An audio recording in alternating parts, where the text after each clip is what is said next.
Your brain isn't broken. It was never actually designed to make you happy. Let that sink in. I mean, really, your brain isn't there working to make you happy. It's not even in your brain's vocabulary.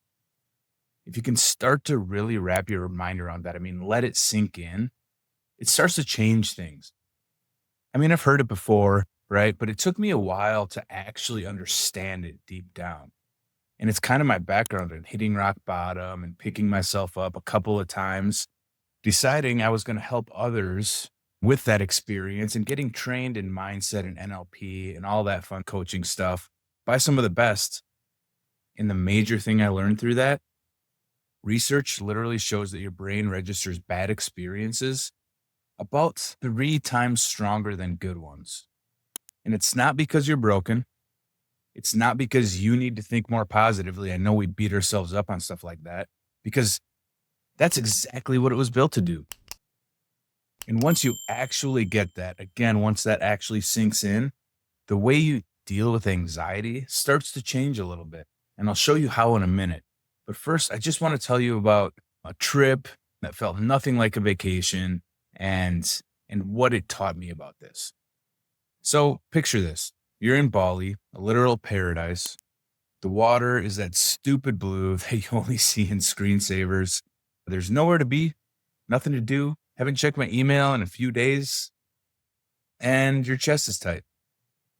Your mind won't stop running worst case scenarios. You're sitting on a beach with friends, cold Modelo in your hands, feeling like something terrible is about to happen. And you have zero idea what or why. That was me. Sun on my face, probably getting sunburned, full on war zone in my head. And I kept thinking something was wrong with me, that I couldn't even enjoy this epic vacation with friends without my brain turning it into a freaking crisis. Turns out nothing was actually wrong. My brain was doing exactly what it was built to do. Most people, they treat anxiety like a glitch, something to fix, something to suppress, shove down, breathe away. But your brain evolved over hundreds of thousands of years with one mission: to keep you alive. Not happy, not calm, not successful, alive. Your ancestors were scanning for predators on the savannah, and the ones who stayed alert, they survived. The ones who relaxed too much, they got eaten. So your brain became this full-on threat detection machine. And it's still running that exact of lions and tigers. It's scanning your inbox. And it genuinely cannot tell the difference between a 1-star review and something that might actually kill you. Studies show that you need 5 to 6 positive experiences just to offset the emotional weight of a single negative experience. So when that one bad comment lands harder than the 10 compliments, that's not you being weak. That's not something wrong. That's literally your wiring. That's negativity bias. It processes bad information 1.5 to 2 times more thoroughly than the good information. And that's according to research done by the review. And that's according to research in the Review of General Psychology. It's not pessimism, y'all. It's the survival machine. It's your survival machine doing exactly what it was designed to do. So if left unmanaged, that survival machine has real physical consequence. Chronic anxiety is linked to a 26% higher risk of heart disease, not just the feeling of anxiety. The unmanaged version, where the alarm never stops ringing, it's always going, the body never gets to recover because you're in this overwhelm and stress loop. That's what running on permanent threat detection mode costs you over time. Modern culture sold you calm as the default setting. Influencers, self-help books, 5-step morning routines, all promising you a steady baseline of ease. But biology says vigilance is the default. Not happiness, not even close, vigilance. And chasing happiness without knowing that is why so many people feel they're the only one who hasn't figured it out yet. What I thought was a breakdown in Bali was my brain doing its thing, doing its job. I just didn't know how to read the signals yet, so I kept fighting them instead. So, if anxiety is the feature, not the bug, why does it feel so out of control? And what do you actually do about it?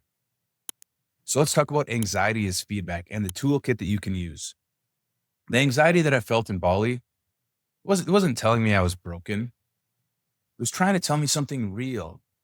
I'd been ignoring stuff I should have been dealing with for months, pushing through, white knuckling it like we always tend to do, trying to meditate my way past a signal that was genuinely there trying to help me. The problem was never the anxiety. The problem was I kept treating noise when it was actual data. Think about the warning light on your dashboard. So when the low fuel light comes on, you don't smash the dashboard. You don't pretend it's not there. You pull over and you deal with what it's pointing you to. Anxiety is the warning, not the problem itself. And the second you start treating it that way, things can start to shift. Most people, they try to fix anxiety, they suppress it, or try to positive think their way out of it. The actual move is a lot simpler and harder than that, I guess. You just notice it first before you do anything else. Noticing is always key. So when your chest tightens, pause for 10 seconds. Don't react. Don't reach for your phone like we always tend to do now. That's the new habit. Don't try to fix anything. Just notice the feeling showing up. Like you're watching it through the door. The gap, that gap that you feel between the feeling and what you do next, and that gap between what you feel and what you do next is where everything else becomes possible. Most people never find it because they react before they even realize what's happening here, right? We're also reactionary. So take a beat. From there, start asking better questions. Anxiety is the rumble strip on the highway, right? Like not the steering wheel. It wakes you up when you're drifting off course. It doesn't decide your direction. So instead of asking, how do I make this stop? Ask what it's actually telling you. What is this actually telling me? That one shift can move you from victim to investigator. And that changes a lot. Then challenge the story.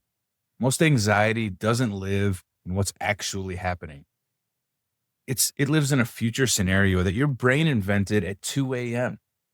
The crazy thing about emotions is that it's a chemical reaction that takes 5 seconds to go like that. That's all emotions are, right? It's you laying in bed at 2 a.m. and something comes up and you get anxiety about these emotions, about a future scenario that hasn't even happened yet that you invented. It's wild. So ask yourself, what am I actually thinking about right now? Then ask, is this real or is this something that I'm catastrophizing? Most of the time, the threat isn't present. Your brain just filled the thought under your brain just filed the thought under emergency anyway. Journaling is one of the most underrated tools for breaking that loop. I always have notepads. I have a notepad by my bed. I have one with me almost all the time. Writing down an anxious thought, it pulls it out of your head and puts it somewhere that you can actually look at it. So it stops looping, right? You're actually recognizing, you're acknowledging. Even 5 minutes a day, just 5 minutes, can create real distance from that spiral. And that distance is what gives you that room to respond instead of to react. Very important to not react. Don't be reactionary, all right? Take that beat. Your brain defaults to scanning for threats, so you have to deliberately give it something else to focus on.